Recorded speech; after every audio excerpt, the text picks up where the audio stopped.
Harry Roselmack pour l'école des leaders, première et dernière. Hello Harry, je vais te poser quelques questions et tu me réponds école ou pas école. Ok, C'est parti? c'est parti. Lire, écrire et compter. École, La confiance en soi. pas école, La gestion des émotions. pas école, La résilience face aux échecs. pas école, La discipline et les habitudes de travail. école. Comprendre l'argent et la réussite financière. Au bout d'un certain moment, école, J'aime bien, en fonction des choix. développe au bout d'un certain moment. Bah, c'est-à-dire que c'est pas tellement à l'école primaire qu'on apprend ces choses-là, mais c'est en école de commerce, par exemple. Ah ok, donc ça dépend des écoles. Exactement. Se préparer au monde de demain. Moitié école, Ok. Savoir vivre avec les autres. école. Le leadership, école ou pas école. Non, pas école, Trouver sa malheureusement. voie dans la vie. Et l'école est l'outil. L'école est un outil ou est l'outil? L'école, c'est une fois qu'on a fait le choix, l'école, c'est l'instrument qui permet de faciliter le fait d'arriver à ce qu'on veut. Mais c'est pas l'école qui aide à déterminer ce choix. Ok. Réfléchir par soi-même. Normalement, un peu d'école quand même. J'aime bien ton normalement, un peu d'école. De Ouais, temps en temps alors. ça dépend des profs. Ouais, ok. La motivation et le goût de l'effort. École, Comprendre l'intelligence artificielle. pas école.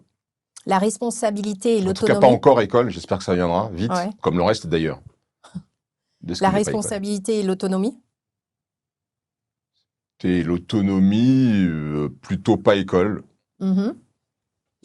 Construire une vie solide et équilibrée. Pas école. Comment tu vas, Harry? Bah, je vais bien et toi? Moi, je vais bien. Moi, je vais bien. Pourquoi tu vas bien en fait? Et je vais bien parce que j'y travaille plus, mais j'ai travaillé à comprendre comment je pouvais aller bien en dépit de tout ce qui pouvait se passer autour de moi, que ce soit tout près de moi ou très loin de moi.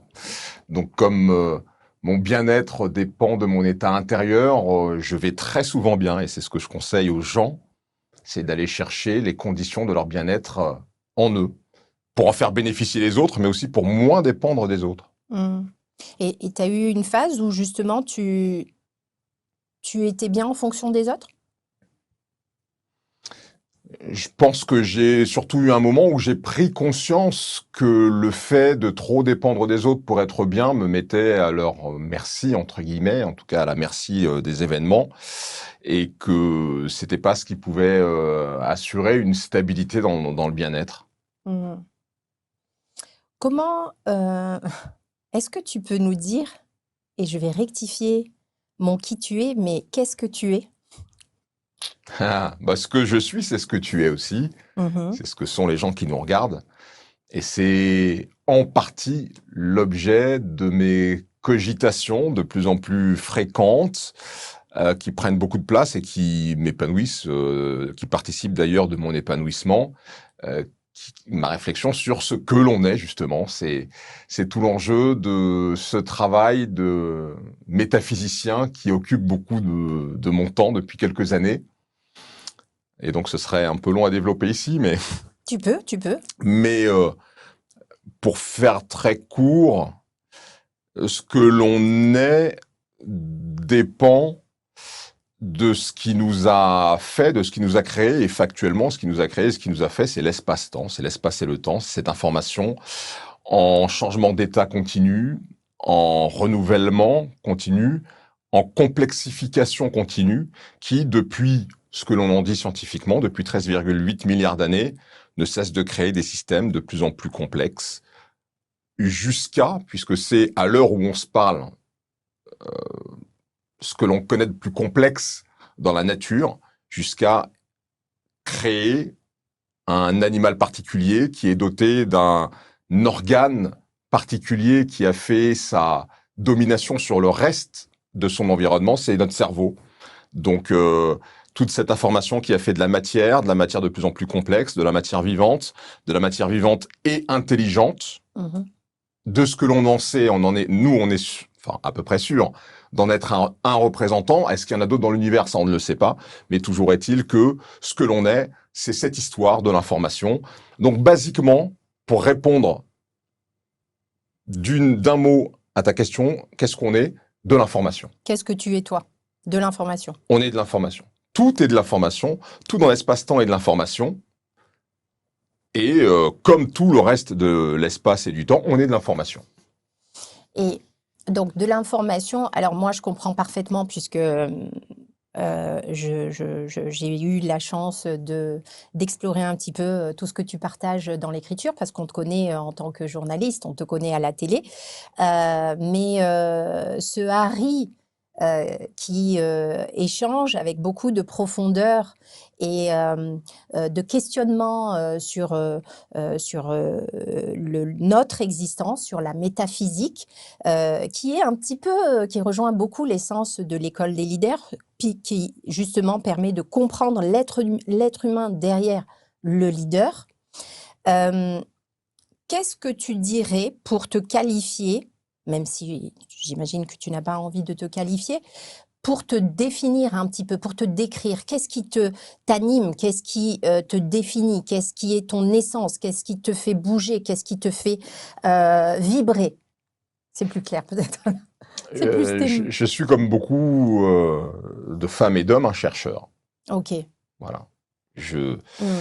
J'ai des questions, on est fait comme ça, notre cerveau est fait comme ça, on se pose des questions et on essaie de trouver des réponses à des questions. Et c'est vrai que les questions que je me pose, moi, sont des questions qui sont à la fois profondes, mais qui sont à la fois communes. Absolument. À tout le monde. Et la vérité, c'est que plus vous allez dans la profondeur, plus vous trouvez de points communs. La particularité, et moi j'ai souvent dit que ce qui m'intéressait dans le journalisme, c'était le monde intérieur des gens plus que leur paysage. On est tous différents extérieurement. Tous différents, à part les vrais jumeaux qui ont quasiment pas de différence, en tout cas très peu de différence. On est tous très différents les uns des autres, superficiellement. Mais quand on rentre en profondeur, bon, on est tous semblables, en vérité. Et moi, c'est ce semblable-là qui t'intéresse, qui m'anime, et c'est l'objet de mes recherches. Donc, tu es un chercheur. Je suis un chercheur, ouais. Tu es en quête d'information, de compréhension. Exactement, en quête de sens. En quête de sens.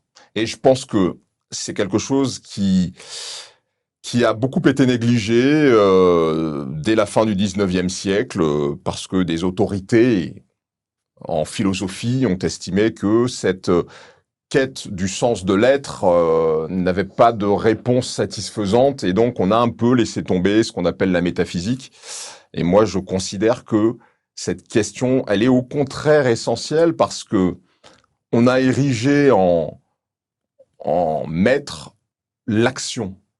On se définit, enfin on pense se définir par ce que l'on fait. Exactement. Les sociétés aujourd'hui, elles se définissent par ce qu'elles font. Et nous, en tant que journalistes, ce qu'on observe, c'est ce que les gens font. Donc moi, évidemment, en tant que journaliste, ce que j'observe, c'est essentiellement les actions que font les gens. Mais le faire est subsidiaire. Avant le faire, il y a l'être. S'il n'y a pas d'être, il n'y a pas de faire. Qui n'est EST pas, ne peut pas faire. Et donc, si on se pose pas la question de l'être, absolument, eh bien, l'être ne conditionne plus le faire. Et le faire devient beaucoup plus aléatoire que si on réfléchit à la question de l'être, qui forcément va conditionner le faire. Et donc, moi, ce que j'essaye de faire aujourd'hui, c'est de questionner cette question de l'être, parce qu'elle donne du sens et elle peut donner un sens commun à nos actions. Moi, je pense, pas naïvement, je pense sincèrement que si on arrive à trouver une légitimité naturelle à faire les choses, parce qu'on existe pour ça finalement, que le sens de la vie c'est ça, et bien je pense que plein de gens vont aller dans cette direction et on aura un monde beaucoup plus harmonieux que si on agit chacun en fonction de nos intérêts particuliers ou affinitaires. Il y a une phrase que j'aime beaucoup qui dit « Si la vie n'est pas sens, alors elle n'est qu'intérêt ». Et effectivement, si la vie en général, la vie avec un V majuscule n'a pas de sens, le sens qu'on doit donner à la vie, c'est en fonction de nos intérêts propres. Et mon intérêt va pas être le même que le tien, va pas être le même que ceux qui nous regardent. Alors que si la vie a un sens, ça concerne tout le monde. Et ça veut dire qu'on a un intérêt commun à faire des choses qui vont nous rassembler et pas qui vont nous séparer. C'est un peu le sens de ce que je fais aujourd'hui. Et tu parles souvent justement de collectivité, de réflexion collective. Alors moi, en parentalité, je parle de co-création. Et j'ai eu l'occasion justement, oui, parce que je parle souvent de co-création et on me regarde un peu, parce que c'est profondément ce que je pense, et c'est l'essence de la parentalité consciente. Parce que nos enfants sont là pour nous élever. Et ça rejoint un petit peu ce que C'est marrant parce qu'en métaphysique, je parle de co-création, mais c'est une autre histoire, peut-être qu'on va en parler après. Mais je parle vraiment, et c'est le mot que j'utilise. Et c'est le mot que j'utilise. La vie est une co-création. Co-création, voilà, exactement. Et tu parles souvent de ça. Et c'est là où c'est très intéressant parce que pour co-créer, il faut déjà se connaître, aller comprendre, effectivement, à se remettre énormément en question, à aller se nourrir de soi pour pouvoir comprendre son sens et supposer que chacun fasse ce travail pour cette co-création qui n'est possible que si chacun est dans cette même base.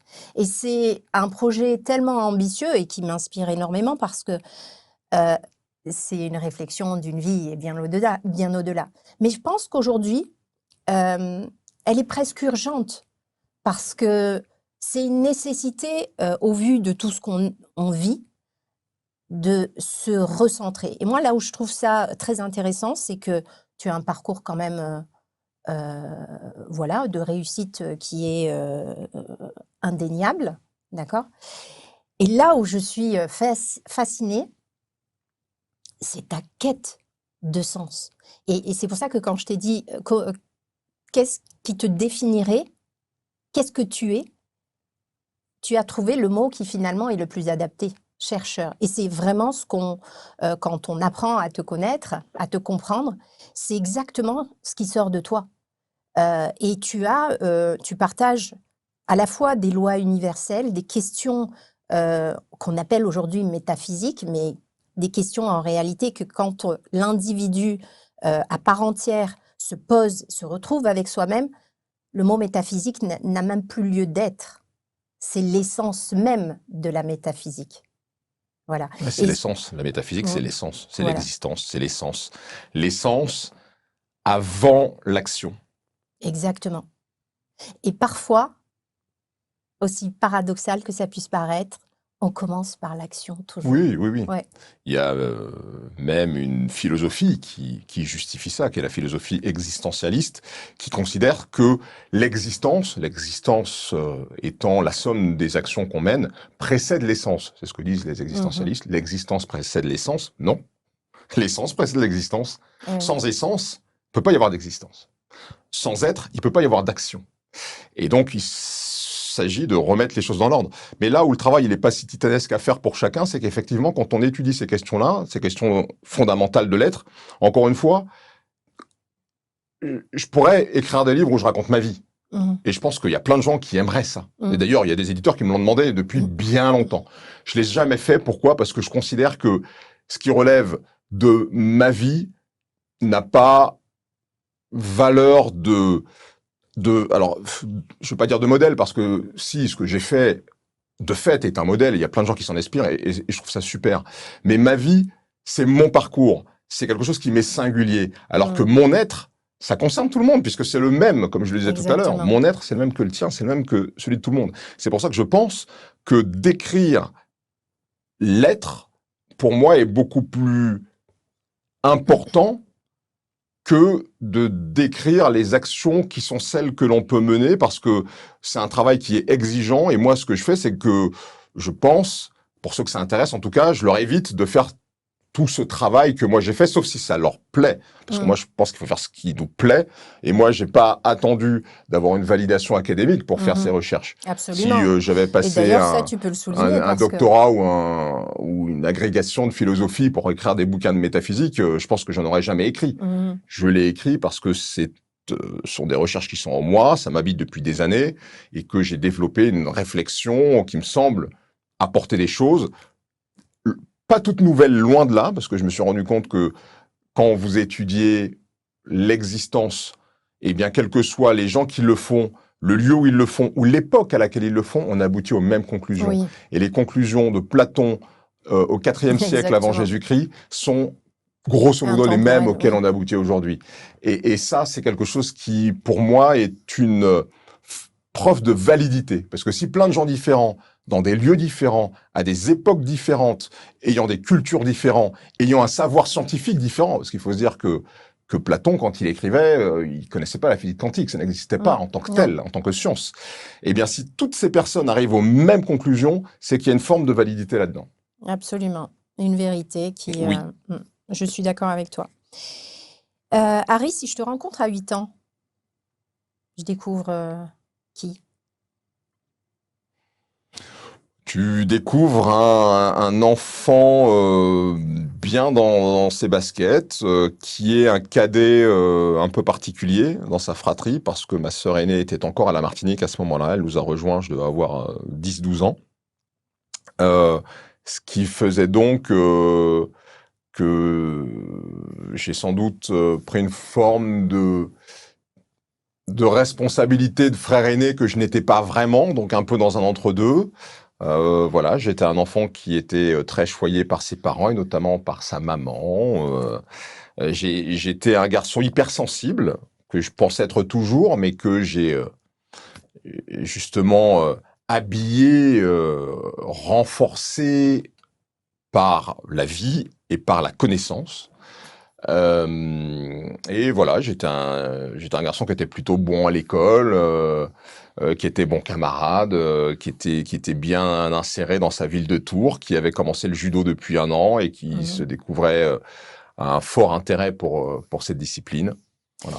Tu dis que ta sœur, donc, elle vivait donc, à la Martinique et qu'elle vous a rejoint plus tard. Et tu dis en fait que tu as eu un petit peu ce rôle de grand frère. Qu'est-ce qui te fait de te dire que tu as eu un petit peu ce rôle-là avec ta sœur, j'imagine seulement, hein?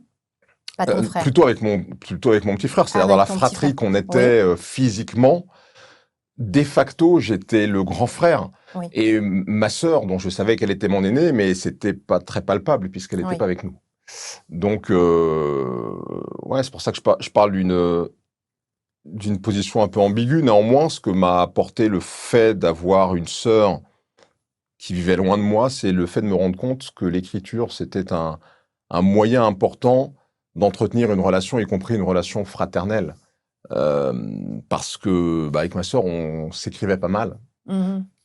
Et je me rendais compte que j'avais plaisir à lui écrire, j'avais plaisir à lire les lettres qu'elle m'envoyait, et c'est quelque chose qui nous a permis de créer du lien, même si on Créer du vivait lien. pas sous le même Et toit. tu disais que d'ailleurs ton amour peut-être aussi pour l'écriture pouvait quelque Certainement, part être né certainement. de ça. Est-ce que dans tes échanges avec ta sœur, tu avais déjà une approche à te questionner sur les choses avec elle, ou tu avais un rôle dans Non. l'écriture de rassurer, de donner de l'amour, de... Oh non, en tout cas, je Mhm. l'analysais pas comme tel. C'était simplement de se donner des nouvelles Ok, et de finalement de se donner de l'amour, mais sans se le dire directement. ok, Mais c'est de simplement de se dire qu'on existait l'un pour l'autre et ok. qu'on comptait l'un pour Un lien, l'autre. C'est voilà, maintenir un lien. un Ouais, lien. ouais. Si tu devais résumer ton enfance en 3 mots, tu utiliserais lesquels? Tu choisirais lesquels? Bah, heureuse d'abord, Mhm. équilibrée et qui m'a permis effectivement d'apprendre. Alors, d'abord des valeurs, parce que tu me demandais tout à l'heure qu'est-ce qu'était école et pas école. Bah, moi, j'ai eu ce que l'école apporte, et elle apporte beaucoup pour qui sait se servir. Ouais. Elle apporte beaucoup, mais ce qu'elle apporte pas, moi, j'ai eu la chance de l'avoir à la maison. Et c'est pas le cas de tout le monde. Mm. Donc, moi, j'ai eu une enfance qui était, qui apporte l'essentiel de ce dont un être humain a besoin pour se Les construire de bonnes façon fondations, en équilibrée, fait. quoi, les bonnes fondations. Est-ce qu'il y a quelque chose d'essentiel que tu as dû comprendre tout seul? Bon, plein. Bah, Parce que le truc, la vie, c'est ce que fait la vie. La vie, elle vous apprend des choses, indépendamment de ce qu'on va vous dire. Il y a ce qu'on vous dit, il y a ce que vous apprenez, et il y a ce que vous vivez. Il y a l'expérience. L'expérience de la vie, elle vous donne des leçons aussi. Mhm. Elle vous apprend plein de choses dans la relation avec les autres. Donc il y a quand même beaucoup de choses Tu as une que expérience j'ai comme ça appris par moi-même.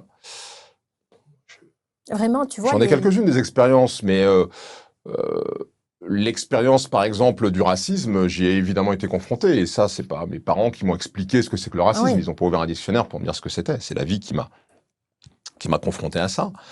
L'amour aussi, romantique, sentimental, Mhm. évidemment. Quand vous avez vos premiers émois amoureux, bah, c'est des choses que vous expérimentez, que vous apprenez. Et tout ça, ce sont quand même des choses importantes dans la vie. Euh, Est-ce que déjà, quand tu étais plus jeune, tu avais ce besoin de comprendre le monde? Oui. Ouais? Comment ça se manifestait en fait? Bah, j'adorais tout ce qui avait trait à l'espace, aux galaxies, à l'univers. J'ai grandi avec l'émission des Bogdanov Temps X, Ouais. Bogdanov que j'ai connu ensuite dans les années 2000. D'ailleurs, je crois que tu as dédicacé, tu Et as eu un hommage. mon premier livre, effectivement, leur est dédicacé. Mm. Voilà.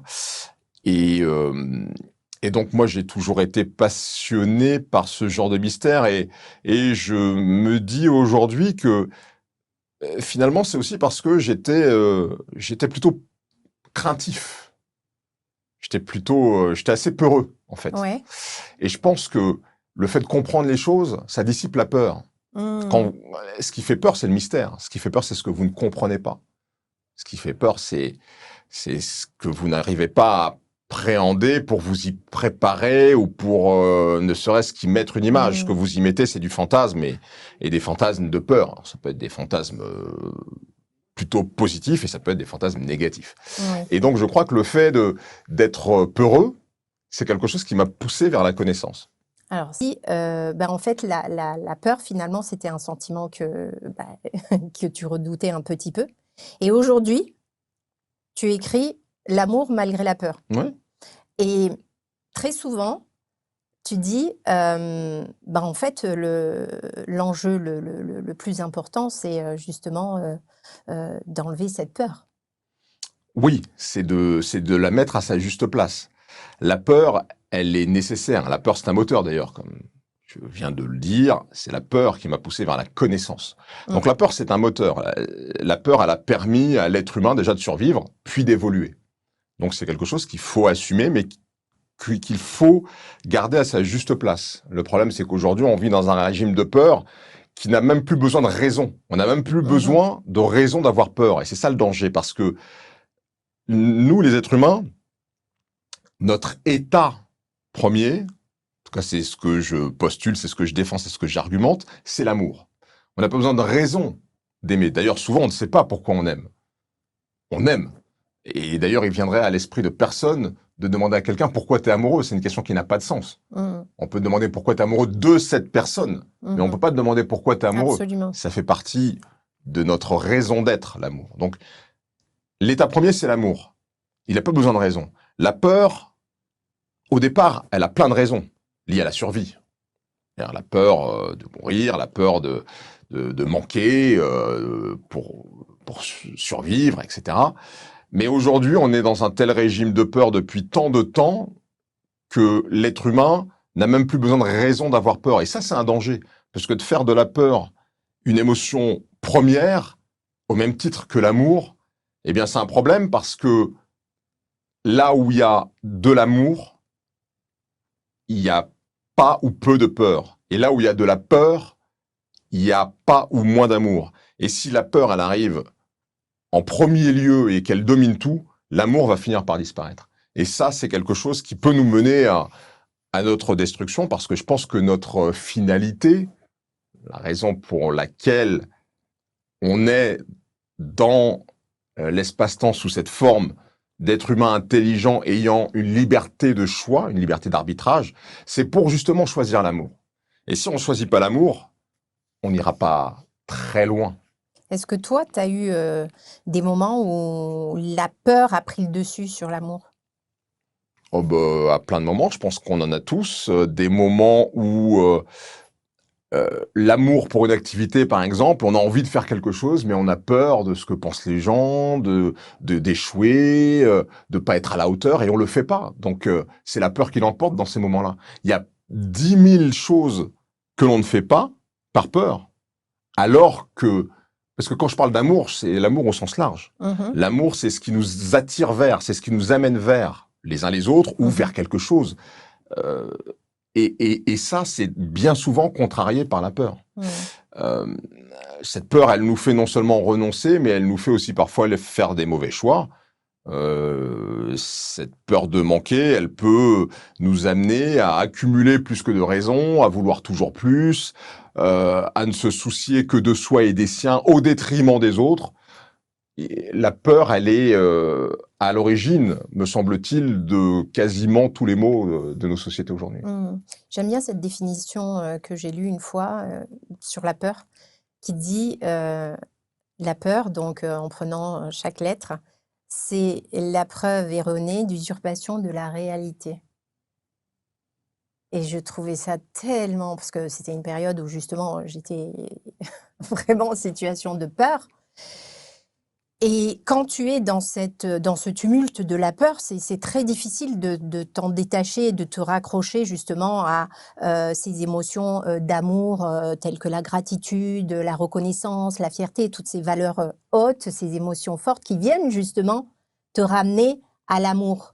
Mais quand tu es dans cet engrenage où justement tes conditionnements refont surface, tes automatismes reprennent le dessus et du coup, bah, tu déclenches ce mode réactif qui est finalement, c'est celui-là qui est dangereux parce que quand on est en mode réactif, on est en mode automatique, c'est fini.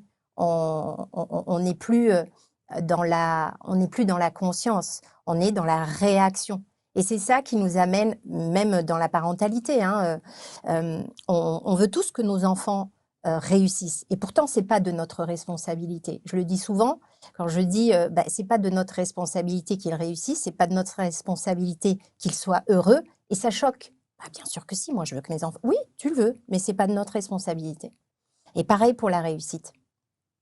Et pareil pour que ce soit une bonne personne. Et je parle de ces 3 mythes parce que c'est 3 choses que tout parent, si je lui pose la question, est-ce que tu veux que ton enfant soit heureux? Mais bien sûr. Est-ce que tu veux qu'il réussisse? Bien sûr. Est-ce que tu veux que ce soit une bonne personne? Mais bien sûr. Ok, mais entre le vouloir, le désirer pour ton enfant et en faire ta responsabilité, c'est quand Mais même... qu'est-ce que tu veux dire par là? Parce que moi, je suis pas tout à fait d'accord avec ça. C'est pas de notre responsabilité, c'est pas de notre unique responsabilité, mais je pense que les parents ont évidemment une responsabilité, me semble-t-il. Oui, Mais tout dépend de ce que tu veux dire par oui, quand je dis responsabilité. responsabilité, c'est-à-dire que nous, notre responsabilité, c'est de donner toutes les graines, toutes les valeurs, toutes les choses essentielles. Maintenant, ton enfant, s'il décide par ses décisions, ses choix de vie, sa responsabilité, parce que chacun est responsable à 100% de sa vie, donc nos enfants vont être responsables de leur vie, et s'ils choisissent dans leur vie, je sais c'est très profond, mais de ne pas être heureux, ce n'est pas de notre responsabilité. Nous, bien sûr, on a ce désir-là de voir nos enfants heureux, réussir, que ce soit des de bonnes personnes. Et dans notre devoir, dans nos devoirs, on va aller leur inculquer tout ça, dans notre co-création et leur inculquer des valeurs. Mais ça a un impact réel. Je, Comme je le disais tout à l'heure, l'état d'être définit les choix qu'on va faire et les actions qu'on va poser. Si l'état d'être, il est solide au départ, il est bon au départ, vous avez, allez, 90% de chances pour que les décisions et les actions soient de bonnes décisions et de bonnes actions. Si vous avez un état d'être au départ qui est bancal, eh ben, inversement, vous aurez une grande un grand pourcentage de chances que les décisions et les actions soient pas bonnes, soient bancales elles aussi. Moi, je pense qu'on a une vraie responsabilité. Alors, dans cette co-construction, dans cette co-création, je pense que justement, la part du parent, la part de la présence du parent, elle est essentielle. Et Absolument. je pense qu'elle est sous-évaluée. Donc, je pense, enfin, moi, mon discours, c'est d'amener au contraire les parents à se rendre compte de la responsabilité qu'ils ont très tôt. Et finalement, dans la vie d'un être humain, assez tôt, ça se joue de la naissance à l'adolescence. Parce qu'après, effectivement, après, ils volent de leurs propres ailes et ils font leurs C'est propres ça. choix. Mais cette construction de l'état d'être qui va déterminer les décisions et les actions, là, on a une vraie part de responsabilité. Alors, on a entièrement la responsabilité dans cette construction qui est la programmation, justement. C'est là où commence à se former le subconscient, l'inconscient, etc., qui sont vraiment la programmation qu'on garde. D'ailleurs, les peurs vont naître de cette programmation, hein, n'est-ce pas? Et moi, ce que je dis, c'est que notre responsabilité, c'est déjà d'être dans cette parentalité consciente. Parentalité consciente, ça veut dire déjà une compréhension. Compréhension de soi, de ce qui se passe dans le cerveau, de ce qui se passe dans cet environnement qu'on est en train de co-créer. Je parle souvent aussi, et je pense que tu vas me rejoindre là-dessus, de connexion. Connectons-nous à nos enfants parce que très souvent, on est trop dans le faire. On est trop dans à vouloir, en ayant une bonne intention avec nos enfants. Il faut être honnête. Moi, j'ai été comme ça la première. On est dans le faire. On fait plus pour nos enfants. On veut qu'ils fassent et on attend qu'ils soient. Et nous aussi. Et c'est dans ce sens-là, tu vois, que je dis oui, on a la responsabilité de créer cette connexion forte avec notre enfant qui sera indélébile. Cette connexion-là va être une empreinte indélébile à vie, cette présence qu'on appelle l'instant présent. C'est de la connexion. Et c'est très difficile de nos jours à être connecté. Quand on regarde une journée d'un parent, bon, on se réveille, on est dans le speed, il y a l'école, retour, hop, devoir. Je pose une question, ça va, ça a été, mais je l'écoute pas, je ne suis pas connectée. Et parfois, cette connexion qui peut durer juste quelques minutes, elle peut créer bien plus que telle activité, telle réussite, telle réussite. Et c'est dans ça que je dis, nous, on est responsable de construire cette connexion profondément, qui est la chose la plus difficile à faire, selon moi, en tant que parent, et quel que soit le milieu social. Un parent, par exemple, qui est aisé, va, au contraire, pousser son enfant plus peut-être qu'il ne le devrait, attendre de son enfant plus qu'il ne le devrait. Un parent qui n'est pas aisé, qui a manqué, va peut-être vouloir combler son enfant de ce qu'il n'a pas eu. Et cette connexion, cette connaissance de soi, dans ses réactions, eh bien, si le parent n'arrive pas à se connecter de soi-même, son enfant va l'amener vers ce chemin-là. Et c'est en ce sens, tu vois, que je dis, on n'est pas responsable, être heureux, réussite, bonne personne. Non, on le voit dans des familles qui ont la même éducation, des enfants différents n'ont pas les mêmes parcours. Il y a des enfants qui finissent avec une dépression, d'autres qui vont être ambitieux, d'autres qui vont choisir la sécurité de l'emploi. Et c'est OK. Mais les valeurs, la connexion, ce qui fait que l'être humain va aller vers cette quête de soi, celle-ci, elle est de notre responsabilité. C'est dans ce sens-là que je disais ça et je pense que Ouais, c'est moi je suis tout à fait d'accord avec toi sur le fait qu'il y a une chose qui est très importante, qu'il faut pas, à mon sens, surcharger d'exigences Mmh, connexes, mmh, associées, parce qu'on peut pas juger de la vie des gens, mmh, de l'activité des gens, du fait qu'ils doivent être ailleurs. Il bien y a des sûr. familles Oui, monoparentales, où il exactement. faut travailler du matin au soir et où la présence, elle est moindre. Mais cette présence, quelle que soit sa quantité, ce qui compte, c'est sa qualité. Exactement. Et pour moi, la présence pour des enfants, elle doit avoir trois critères. Ça doit être une présence exemplaire. Ça doit être une présence aimante, évidemment. Ça doit être une présence rassurante et protectrice pour justement diminuer la peur de l'enfant et les peurs qu'il va nourrir plus tard. Et ça doit être quand même, donc ça fait 4 finalement, ça doit être une présence autoritaire avec un petit A ou au moins verticale. Moi, je suis pas du tout... la relation entre un parent et son enfant, pour moi, ne doit pas être horizontale. Oui, Voilà. exactement. Il doit y avoir Déjà une forme de ça. verticalité. Et donc, si la présence du parent... Déjà, si la présence, c'est déjà bien, parce qu'il y a des parents qui sont absents, complètement, je veux dire, notamment des pères, qui ne sont pas présents dans la vie de leur enfant.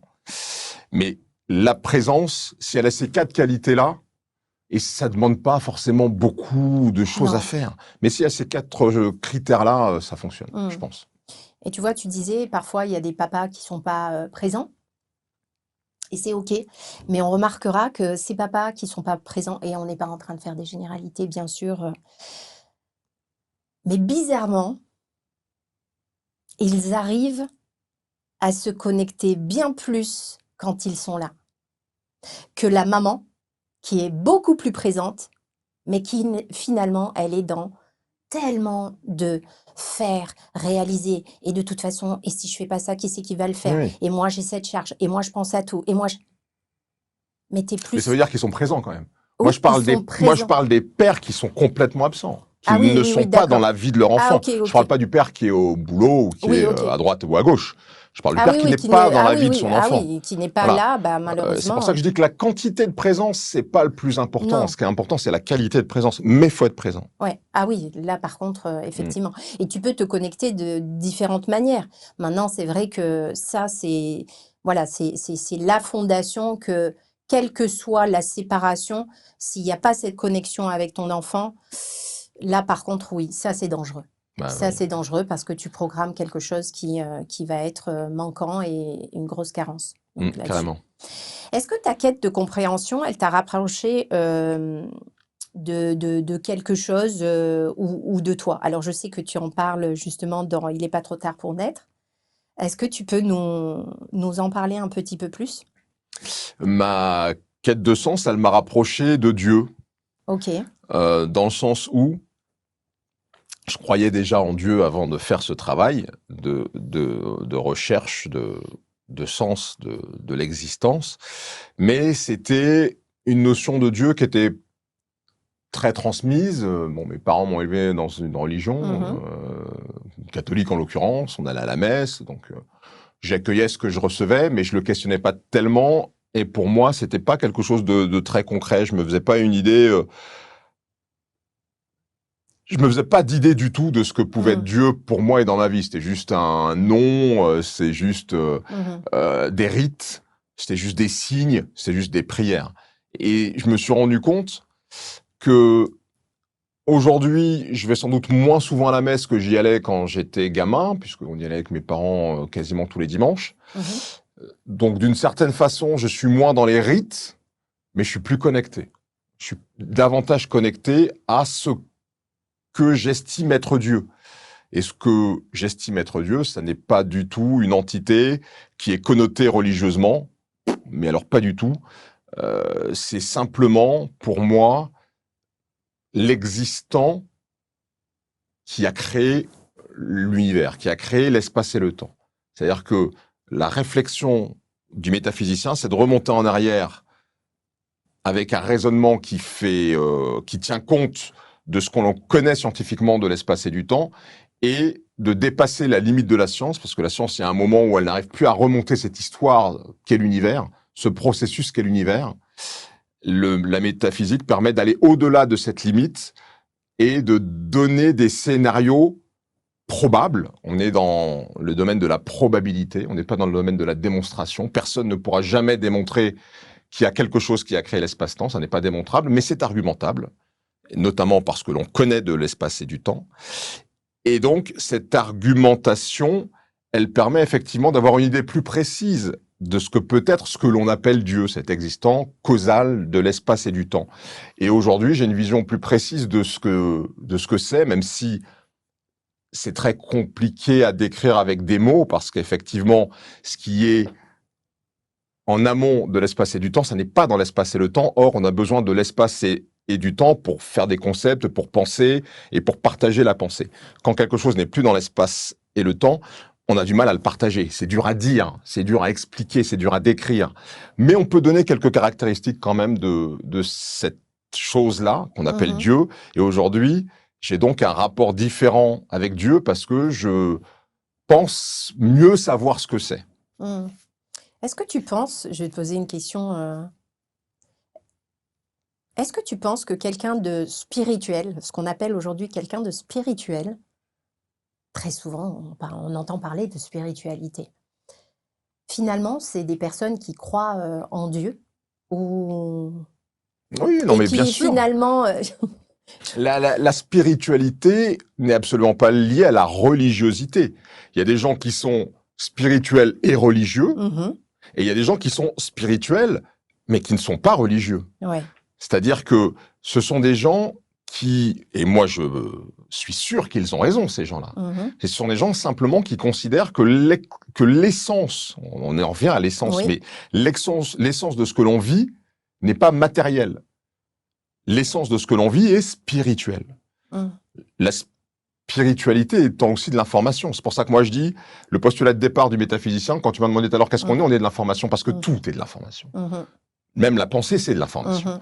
Tout est de l'information, mais il y a des gens qui pensent, on les appelle les matérialistes, que la base de ce que l'on vit, c'est dans la matière, et ces gens-là pensent même que notre capacité à penser, elle est liée à notre cerveau et à nos connexions neuronales. Ils pensent que la pensée naît du cerveau, Mhm. alors que les gens qui sont spirituels ou spiritualistes, qui ont une vision spirituelle, eux, ils pensent qu'au contraire, c'est l'esprit qui est premier et que c'est l'esprit qui est au cœur de la matière. Et la physique quantique nous amène vers ça, parce que la physique Mhm. quantique, elle nous montre que ce qui est au cœur de la matière, au cœur des particules qui font les atomes, Mhm. eh ben, ce sont pas des particules elles-mêmes, ce sont pas des corps matériels, c'est de l'énergie et de l'information. Et ça, c'est quelque chose qui, effectivement, tend à donner raison aux gens qui ont une vision spirituelle du monde. Mhm. Est-ce que tu penses que, justement, par rapport à la spiritualité, tu vois, j'ai une amie avec qui j'échange énormément, qui est très spirituelle, et moi aussi, je suis croyante et spirituelle. À vous de choisir, Et voilà, oui, c'est ça. Et je lui dis, mais en fait, on s'en fiche de la religion, pas religion, de la croyance, pas croyance. En fait, on est en train de parler le même langage. bien sûr. Enfin, c'est ça la spiritualité, c'est ça, euh, d'avoir cette même énergie, parce qu'en soi, on utilise ces mots, mais on en revient encore à l'essence, à cette quête de sens, à ce questionnement. Et c'est ça qui nous rend spirituels et vers cette quête de sens aussi. Je vais prendre un exemple. La technologie, elle est spirituelle. Mhm. Cette tasse, elle est spirituelle. Nos téléphones portables sont spirituels. Pourquoi? Parce que cette tasse, avant d'être de la matière, c'était dans l'esprit de quelqu'un. Oui. C'est-à-dire que ça n'existe, tout comme tout ce qui nous entoure dans cette pièce, ça n'existe que parce que ça a d'abord été pensé par des gens. Et Oui. après la pensée est venu le matériel. Donc, le préalable, ça n'est pas la matière. C'est pas la matière qui a précédé la pensée. C'est la pensée qui a précédé la matière. Et les gens qui sont spirituels, les spiritualistes, ils disent que pour le monde, c'est pareil. Mm. Le monde a été pensé avant d'être un objet matériel. C'est pas l'inverse. Le monde, il n'était pas matériel avant, et puis par rapport au monde matériel, la complexité de la matière a développé la pensée, l'intelligence et de la pensée. C'est d'abord la pensée qui crée la matière. Mm. Exactement. Et puis maintenant, on entend beaucoup parler de physique quantique. Mais on retrouve encore une fois les mêmes racines, la même quête, les mêmes questions, et c'est ça qui est puissant. Et d'ailleurs, tu vois, quand tu as dit justement, c'est avant, on a pensé, eh ben, j'ai repensé à Napoléon Hill, qui disait en fait ce que ton esprit peut concevoir. Et c'est fou parce que lui, il était, enfin, tu vois, à fond dans le matériel. C'est-à-dire que c'est un leader ambitieux qui parle de richesse, d'économie, etc. Mais finalement, sa puissance, et c'est ce qui a fait aussi son génie là-dessus, et ce livre qui est, on pourrait le lire maintenant, les enfants pourraient le lire, il est intemporel, et qui partage ça. Et pourtant, ça n'avait rien. ce n'était pas en lien avec la physique quantique ou la spiritualité. C'était très pragmatique. Bien sûr. Et c'est là où, en fait, moi, je trouve ça très puissant de se dire, waouh, on dit, et c'est pas le matériel, on parle d'énergie, mais il n'y a rien de plus pragmatique finalement. Il n'y a rien de plus concret. Et je trouve ça puissant. Ce qui caractérise tous les grands leaders, qu'ils soient leaders en économie, leaders en sport, leaders en politique, c'est la façon dont ils incarnent spirituellement ce qu'ils veulent défendre. Quand vous parlez à un Teddy Riner, vous êtes d'abord impressionné par sa carrure et par ses muscles, mais vous êtes surtout impressionné par son mental. C'est parce qu'il a un mental, c'est parce qu'il a un Oui, esprit de gagnant, de conquérant, qu'il est 11 ou 12 fois champion du monde. mm, C'est pas simplement parce qu'il a des gros muscles. exactement. Et quand on regarde, moi j'aime bien regarder justement, je prends souvent l'exemple des athlètes, mais ils sont incroyables là-dessus. Parce que Bien sûr. eux sont conditionnés justement à cette visualisation. Alors visualisation, c'est pas l'attraction, la loi de l'attraction telle qu'on l'entend. Je veux ci, je veux ça, ça arrive. Pas du tout. En fait, il se passe quelque chose réellement dans le corps en termes d'émotions qu'on incarne profondément. Et c'est là, quand on a cette énergie, quand on la ressent vraiment, c'est là qu'on peut parler de visualisation. Et c'est ce que font beaucoup de sportifs. Et il y a énormément d'études là-dessus qui prouvent que, parce que combien d'études des joueurs de piano, justement, des personnes qui ne s'étaient pas entraînées, mais qui avaient visualisé, en fait, s'imaginant jouer, et qui finalement avaient déjà mieux réussi à apprendre que des personnes qui jouaient. Et pareil, dernièrement, je regardais encore une autre étude, une pharmacienne qui faisait un test. Il y avait cette étude avec un joueur professionnel à qui on a bandé les yeux.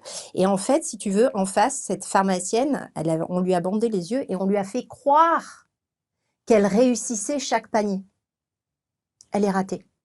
Mais l'idée, l'énergie qu'elle a dégagée lors de cette croyance de réussir ses paniers, a développé chez elle un geste, une visualisation réelle, alors que l'autre, qui avait réussi les paniers et à qui on dit « Oh !»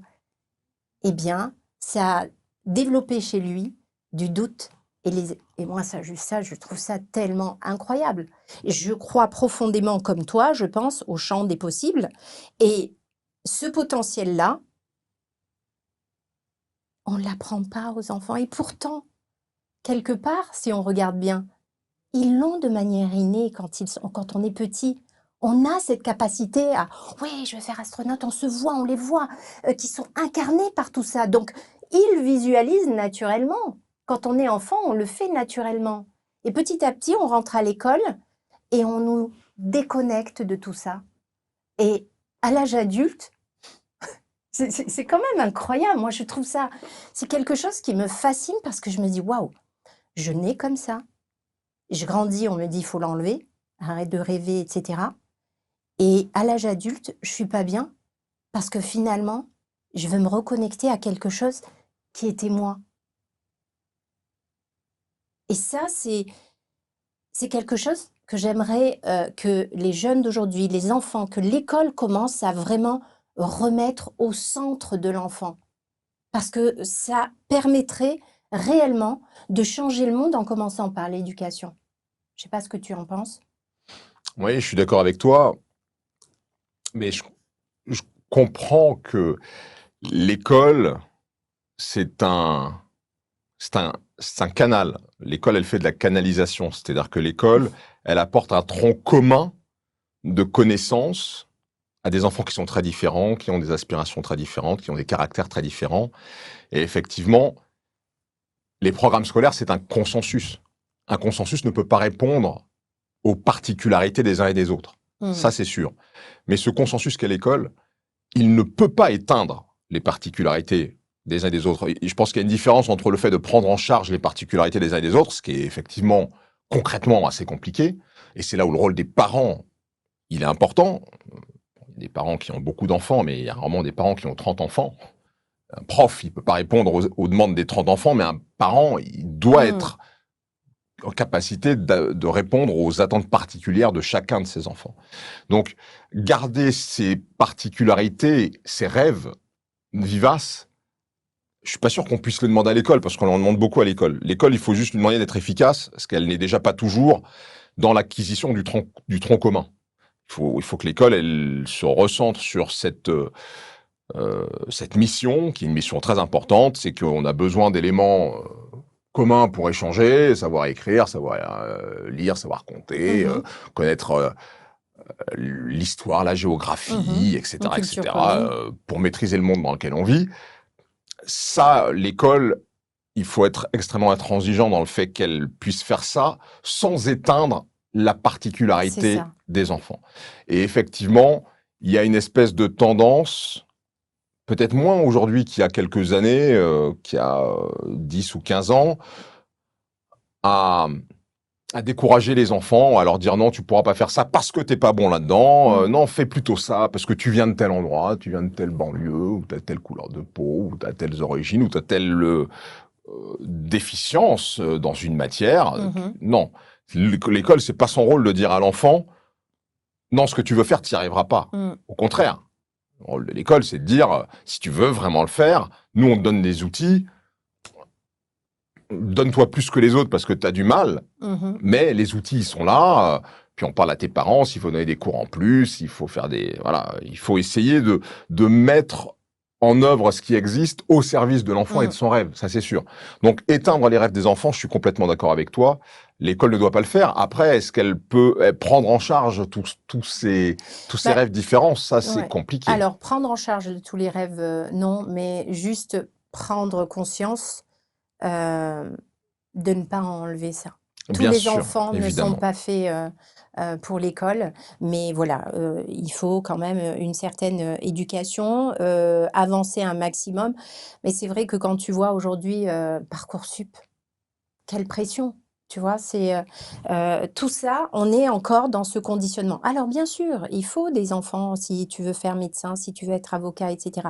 Mais la majorité, en plus, avec l'ère actuelle, énormément de métiers n'existent pas. En 2030, ça va être donc c'est Il une il réelle. faut intégrer Exactement. Donc il y a des l'IA maintenant dans la réflexion sur la exactement, projection professionnelle, ça c'est sûr. exactement, et des compétences, compétences psychosociales qu'il faut maintenant réellement tenir compte, auquel il faut vraiment tenir compte, vraiment, pas sur papier, pas de manière hypocrite. Parce que parfois, il faut se poser des questions et c'est important. On est dans une réflexion, on est dans une co-création. Et tant qu'on comprend qu'on est dans cette co-création aussi, avec des acteurs qui sont fondamentaux, qui sont vraiment à l'origine de la programmation de nos enfants, les professeurs en font partie. Ce n'est C'est pas vrai. leur responsabilité, mais ils font L'école, partie. les Oui, parents et les enfants, c'est exactement. une Voilà. co-création. Et c'est pas pour rien qu'on dit qu'il faut un village pour élever un enfant. C'est pas pour rien. Le club de sport aussi, ça joue. Mais oui, tout l'environnement. tout l'environnement. Évidemment. Je vais te On joue aux donner. cartes? Ouais, c'est ça. Je vais te On donner fait quoi? On quelques fait une codes. bataille? On fait un poker? Alors, poker, je sais jouer, mais je pense pas être bonne. Moi, bon, non Mais plus. après, je sais pas trop jouer aux cartes. Donc, on va jouer avec mes cartes que j'ai construites. Je te laisse en tirer 3, Harry. 3? Ouais.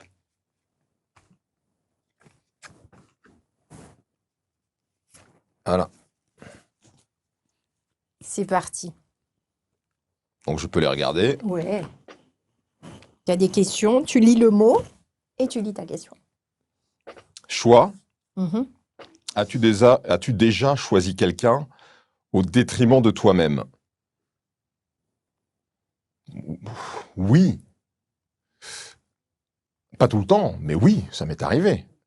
Ok. Voilà. Tu veux pas rentrer dans le détail? Non, mais enfin... Non, est-ce que c'était... Enfin, Oui, moi, si je peux me permettre, oui. il y a quelque chose que je contesterais dans la formulation de la question. Parce que quand tu choisis quelqu'un, Oui, même oui, si oui. ça peut pas être au détriment, enfin, je Oui. sais pas comment le dire. Je comprends. Si tu choisis, Si tu si tu le choisis, c'est choisis, responsable. Ok. c'est responsable, tu prends la C'est décidé, responsabilité, ouais. donc tu peux pas dire que c'est au détriment. Moi, je considère que quand on fait des choix, il faut les assumer. Ok. Tu peux pas dire j'ai fait un choix, mais ouais, j'ai fait ça, mais maintenant tu me dois ça, ou tu te rends compte, j'ai fait ça pour Mm. toi. Il y a des gens qui sont comme ça. Ils vont Oui. faire quelque chose pour t'aider et ils vont t'en reparler toute leur vie. Mais vas-y. Dans ce cas-là, Ah oui, oui, oui. valait mieux ne rien faire Oui, absolument. et faire les choses pour toi et pas faire des choses pour moi. Si c'est pour me le rappeler en permanence, c'est insupportable. Mhm. Donc j'ai du mal quand même à considérer que quelque chose que j'ai fait pour quelqu'un, je l'ai fait au détriment de moi-même. Mais quand même, en fait, J'ai arbitré et j'ai spontanément. considéré qu'effectivement, notre intérêt, en fait, c'est ça. Nous sommes des êtres de relation. Mhm. Le but de l'être humain, l'un des buts de l'être humain, c'est de créer de la relation avec l'autre. Et selon moi, ce qu'il devrait essayer de faire, c'est de créer de la relation harmonieuse. Et effectivement, ça passe par le fait parfois de privilégier l'autre. Et plus que de privilégier l'autre, de privilégier la relation, de privilégier l'ensemble.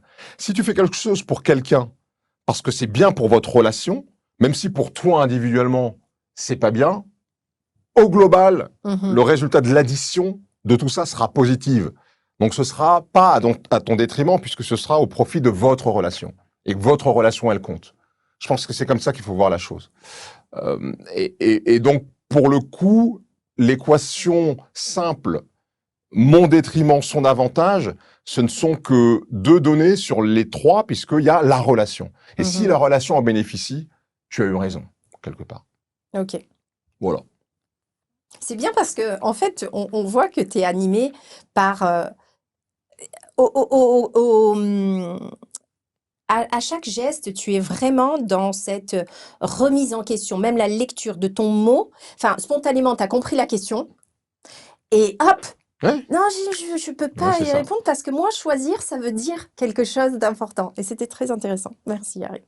Respect. T'es-tu déjà senti non respecté sans oser le dire? Je crois pas. Non, tu as le droit, hein? Non, Moi, non. Bah non, il y a non, non, hein. non, non. Je pense que si je me sens pas respecté, je le dirais. Ouais, ok. Vulnérabilité. À qui as-tu du mal à montrer ta fragilité?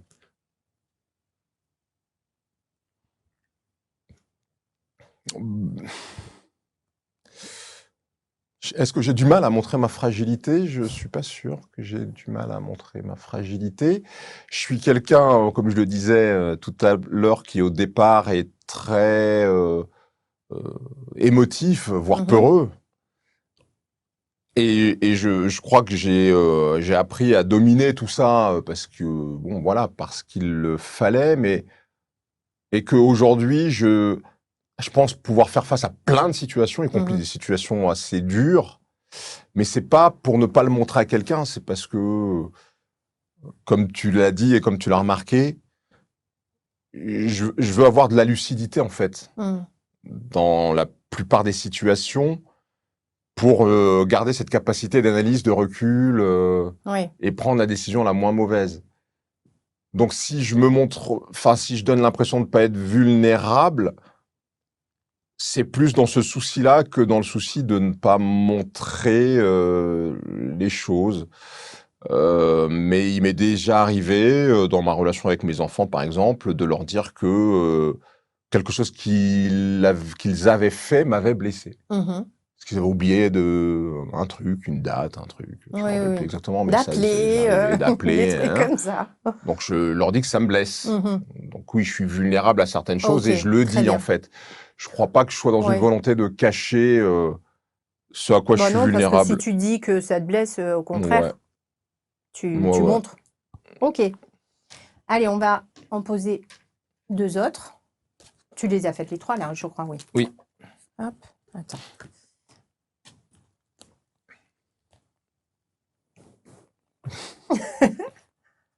Je triche pas, hein. Non, mais en fait, C'est il y a pas- que deux questions différentes sur tous les trucs et Ah que non, je t'assure que non. Après, promis, je te les montre, non, non, mais Harry. Mais c'est vrai je te que c'est crois. pas mal, ça m'aurait permis Ah oui. de mieux. Non, non, non, non. On est dans la connexion là. Temps perdu, regrettes-tu du temps perdu? Ce sont de belles questions en tout cas. Ah, bah merci, venant de toi. Bah non, non. Non. Moi, je considère que le temps n'est jamais perdu parce que... Mais j'adore, pardon, Harry, je t'interromps. Mais moi aussi, je me suis mise dedans, en fait, à te poser des questions à toi, qui est le roi de la métaphysique, du questionnement, de répondre avec, en se posant des questions. Donc, mais j'assume. Donc, je te laisse. Non, je pense que le temps n'est jamais perdu. Parce qu'on en tire toujours quelque chose. Positif ou négatif. Parce qu'on on pourrait estimer qu'une expérience négative, c'est du temps perdu. Mais c'est pas du temps perdu. Une expérience négative, ça aide pour la suite. C'est pas du temps perdu. Exactement. Donc moi, je regrette jamais le temps. Et ça, pour le coup, quand vous êtes entrepreneur, ce que je suis aussi, les projets que vous menez, dans 90% du temps, ils ne se font pas dans les délais que vous avez prévus. Ça prend du temps, parfois beaucoup plus de temps que ce que vous prévoyiez au départ. Mais je me suis rendu compte, en fait, que le retard pris, c'était toujours de l'enrichissement du projet. Et rares sont les fois où j'ai fini par renoncer en me disant, bon, bah, vas-y, on laisse tomber, puisque quand le moment est venu, si le projet est pour toi, ça va se déclencher. Donc, il faut pas avoir peur du temps, en fait. Il faut pas avoir peur du temps dans la vie. J'en parlais récemment. Je pense que l'âge qui passe, le temps qui passe et la vieillesse, c'est quelque chose qui peut être très bien vécu, et moi je le vis très bien, tant que ça m'apporte plus que ce que je perds. Je sais que je perds des choses, mais j'en gagne plus que ce que je perds. Donc le bilan, encore une fois, au global, le bilan, il est positif. Et donc le temps n'est pas un ennemi. Quel risque tu as le plus transformé? Des risques, j'en ai pris quelques-uns, sachant que le risque, il est décrit et évalué par les autres et pas par moi. Moi, j'ai pris des décisions qui étaient pour moi qui étaient des décisions logiques, cohérentes avec ce que je suis, et d'autres ont estimé que c'était un risque. Mais par exemple, le fait qu'en 2011, je décide d'arrêter la présentation du journal de 20 heures, certaines personnes ont considéré que non seulement c'était une mauvaise décision parce qu'elle les privait, soit individuellement, ce qui me flatte, ce qui est gentil, soit collectivement, parce que je représentais quelque chose à la télévision française. Ils estimaient que c'était un peu un abandon de poste et que ça desservait des individus, voire des communautés. Et d'autres ont estimé que c'était risqué, que c'était une prise de risque, mais pour moi, c'était pas une prise de risque. Le fait d'accepter, c'était pas une prise de risque. Le fait d'arrêter, c'était pas une prise de risque. C'était mon chemin. C'est le chemin que je me suis choisi. Et effectivement, le fait d'arrêter le JT, c'est ce qui m'a permis finalement de me transformer énormément. Je sais pas si c'est ce qui m'a le plus transformé dans ma vie, mais de me transformer énormément parce que ça m'a laissé du temps pour la réflexion, ça m'a laissé du temps pour écrire les bouquins que j'écris aujourd'hui. Il est évident que si j'avais été à la présentation du 20h au quotidien, j'aurais eu beaucoup plus de mal à écrire les bouquins que j'écris aujourd'hui. Donc je pense effectivement que cette décision-là a été un tournant dans ma vie professionnelle et même dans ma vie tout court qui a conduit à un certain nombre de transformations. Personnel aussi? Personnel aussi, parce qu'en vérité, la décision au départ, la décision d'arrêter le JT, c'était pour un équilibre personnel. Ah, ok. C'est parce que j'étais ce qu'on appelle joker. Donc moi, je travaillais sur mes émissions 7 à 8. À l'époque, je faisais aussi le journal inattendu sur RTL tous les samedis. Je faisais l'émission en immersion. Donc je partais parfois en tournage pendant plusieurs semaines. Donc je faisais tout ça en temps normal. Et pendant les vacances, je remplaçais les titulaires. Ce qui faisait que j'avais pas énormément de vacances et surtout pas de vacances en même temps que ma famille. J'étais en décalé, si tu veux. Et donc, c'est ce qui m'a pesé le plus et c'est ce qui explique cette décision. Il n'y a pas d'autre raison à ça. Okay, c'est pour ça que je l'ai prise. Donc oui, ça a eu un impact sur ma vie, au-delà de ma vie professionnelle, puisque c'était l'objectif finalement. Voilà, c'est très intéressant ce que tu dis, c'est que finalement, une contrainte de la vie perso t'amène à prendre une décision risquée sur ce qui s'appelle risqué, hein, sur ta carrière professionnelle, parce que là, concrètement, ça s'appelle comme ça. Enfin, que pour tout le monde, ça s'appelle comme ça, et c'est comme ça, factuellement. Ouais, on est d'accord? Exactement. Parce qu'à l'instant T, si en plus, tu soulignes, tu n'as pas pris cette décision pour une raison professionnelle, Pas du tout. c'est clairement risqué et j'imagine réfléchi entre vous. Tu prends cette décision et incroyablement, alors incroyablement pas tant que ça puisque on n'est pas vers ce côté incroyable puisque tout est juste à l'instant T. Euh, et là, tu rebondis sur l'écriture. N'oublions pas, tu as quand même fait un film, encore un... Ouais. Voilà, faire un film, c'est quelque chose.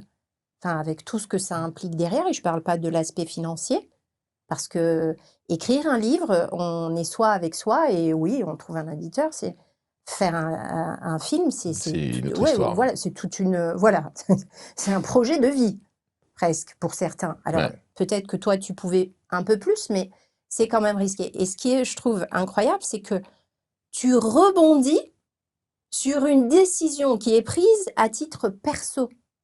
Donc, finalement, tu as pris un risque. En vrai, Harry, il a pris un risque à ce moment-là, pour son perso. Enfin, son perso, pas des moindres, c'est ta famille quand même. Ouais, bien sûr. Non, non, Ouais, mais et encore une je... fois, l'équation totale, pour moi, elle était positive. Voilà, Si et on on en prend que revient le à... fait, si on Ouais, prend que le fait d'arrêter le journal, effectivement, le bilan, il est négatif si on regarde que ça. Mais si on regarde l'ensemble des raisons qui m'ont poussé à faire ça, le bilan a été très positif. ah oui, Il faut, moi, j'ai envie de dire aux gens, la vie, parce que le temps, c'est ce qu'est le temps. Le temps, c'est cause-conséquence. Le temps, mm, c'est une, un effet qui suit une cause, et ainsi de suite, et ainsi de suite, et ainsi de suite. Et il faut pas avoir peur de décisions qu'on prend à un instant T, parce que, on mesure pas tous les effets qu'auront cette cause qui est la décision qu'on prend. On n'en mesure pas tous les effets. On mesure pas les opportunités que ça va aussi nous ouvrir. Et opportunités qui n'auraient pas existé si on n'avait pas pris cette décision. exactement. Donc, ce que je veux dire, c'est qu'il faut pas avoir peur de prendre des décisions, et des décisions parfois importantes, parfois impactantes. J'ai pris des décisions très difficiles dans ma vie, pas énormément, mais quelques-unes qui ont été très difficiles. J'ai pris la décision, par exemple, de me séparer de la mère de mes enfants et de dire à mes enfants que je partais C'est à un toi qui as certain pris la décision? moment. C'est moi qui ai pris cette décision, qui était une décision extrêmement... je pense que c'est la décision la plus difficile que j'ai eu à prendre dans J'ai ma eu vie. malheureusement cette décision aussi à prendre, donc je comprends. Mais je considère aujourd'hui toujours que c'est la bonne décision. Parce que Mm, finalement, voilà, aujourd'hui, tout se passe bien pour tout le monde. Et que peut-être que si j'avais pas pris cette décision, ça serait peut-être moins bien passé. mm, Peut-être moins bien peut-être. passé. Mm, Euh, et donc, je pense que quand on sent, il faut faire confiance, il faut se faire confiance, il faut s'écouter, il faut se faire confiance, et il faut savoir prendre des décisions qui sont mm, parfois difficiles, parce qu'on ne mesure pas, encore une fois, où ces décisions vont nous mener par la suite, les opportunités qu'elles vont nous offrir de vie, tout simplement. Et quand on est dans la cohérence, dans l'authenticité avec soi-même, souvent c'est du bon mm, qui arrive quand on prend ces décisions. mm. C'est vraiment très fort ce que tu dis et c'est pour ça que j'aime ouvrir vos livres de leader, vos intérieurs finalement, parce que là, tu vois, clairement, on a cette réussite, mais on a toujours du mal à voir comment cette personne derrière, qu'est-ce qu'elle est, qu'est-ce qu'elle dégage, quel est son parcours, comment est-ce qu'elle est comme nous, est-ce qu'elle a des doutes, elle se retrouve à prendre des décisions qui sont difficile. Qu'est-ce qui fait que je peux croire moi aussi en ce que je ressens? Et, et c'est un petit peu l'objectif aussi, c'est de dire, ben oui, oui, j'ai une réussite. Oui, à un moment donné, j'ai dû prendre des décisions qui ont été risquées. Alors que c'était peut-être pas le bon moment. Et pourtant, à la fin, bah, je finis, alors je fais très court et excuse-moi là-dessus, mais après, je finis finalement par me séparer alors que j'ai quitté cet endroit. Mais la vie, l'univers, appelez-le comme vous voulez, nous amène, nous guide vers là où on veut aller et vers là où on peut aussi aller. Parce que le champ des possibles, il est énorme. Et cette aspiration vers cet endroit-là qu'on ne connaît pas, mais qui vibre en nous. Et parfois, j'aimerais qu'on apprenne à plus ressentir.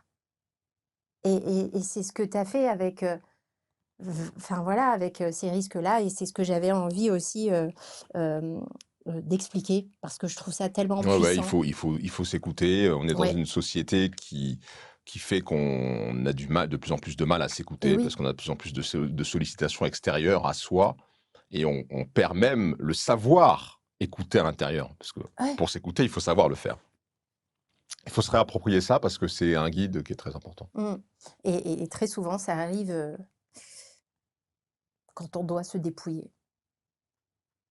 Moi, je sais que j'ai eu la chance de découvrir ça quand j'ai été dépouillée de moi.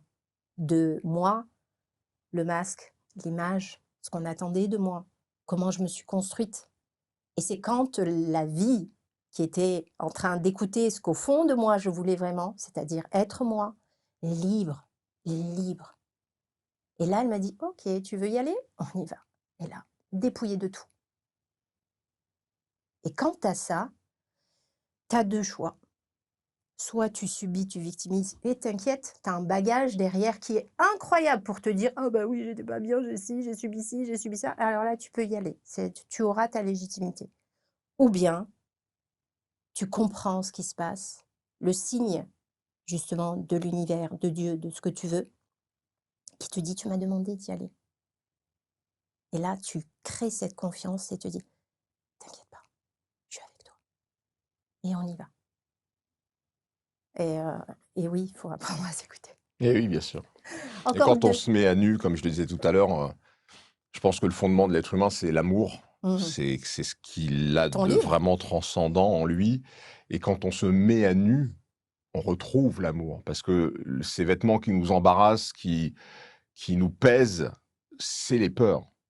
Mmh, C'est toutes ces peurs qui prennent plein de formes différentes. mmh, Ils peuvent prendre la forme de la jalousie, la forme de la, de la colère, la forme de l'envie, la forme de la frustration. Toutes ces choses-là, quand on s'en débarrasse et il reste jamais plus rien parce que le néant n'existe pas. Ce qui mmh. reste au final, c'est l'amour. Et ça, l'amour en général, ça fait pas prendre de mauvaises décisions Non. pour soi-même et pour les autres. Alors avant de continuer avec les 2 dernières questions, des cartes, justement, tu sors un livre, «L'amour malgré les peurs». Pourquoi tu as voulu écrire ce livre? Parce que je pense que le régime de peur dans lequel on vit tous collectivement, alors individuellement, mais la multiplication des individualités fait un vaste collectif, que ce régime de peur, il va nous détruire, tout simplement. Et je pense que l'actualité que l'on regarde aujourd'hui, alors qui n'est pas la vie, hein, Mmh. l'actualité, ce sont des choix faits dans la vie, ce sont des épisodes de vie, ce sont certaines décisions, ce ne sont pas toutes les décisions, ce sont certaines actions, ce ne sont pas toutes les actions. Néanmoins, elles veulent quand même dire quelque chose. Et l'actualité, quand on la regarde aujourd'hui, vous pouvez prendre celle d'aujourd'hui, celle d'hier, celle d'avant-hier, et vous pourrez prendre celle de demain. Alors celle de dans 50 ou 100 ans, j'espère qu'elle sera différente, mais celle de demain, il y a fort à parier qu'elle sera à peu Mmh. près similaire à celle d'aujourd'hui. C'est une actualité qui est dominée par le régime de peur. Mmh. Et je pense que ce régime de peur, il va nous conduire à la catastrophe. C'est pour ça que je pense qu'il est temps, et je pense aussi que les gens sont prêts à ça, Mmh. maintenant, à Oui, entendre oui. ça, qu'il y a un autre choix que ce régime de peur, c'est le régime initial, Mmh. primordial, qui est le régime d'amour, au sens large, encore une fois. Il ne faut pas réduire l'amour à la Oui, relation au sentimentale, sentimental, etc., bien mais le sûr. régime d'amour, de relation harmonieuse, de volonté d'harmonie. On veut tous être en paix. En vrai, si on faisait un sondage de tous les êtres humains de cette planète, on Absolument. aurait une écrasante majorité, un 98 ou 19% de gens qui vous diraient: je veux vivre en paix, je veux vivre en sécurité, Mmh. et je veux prendre du plaisir, je veux être heureux, je veux de la relation harmonieuse.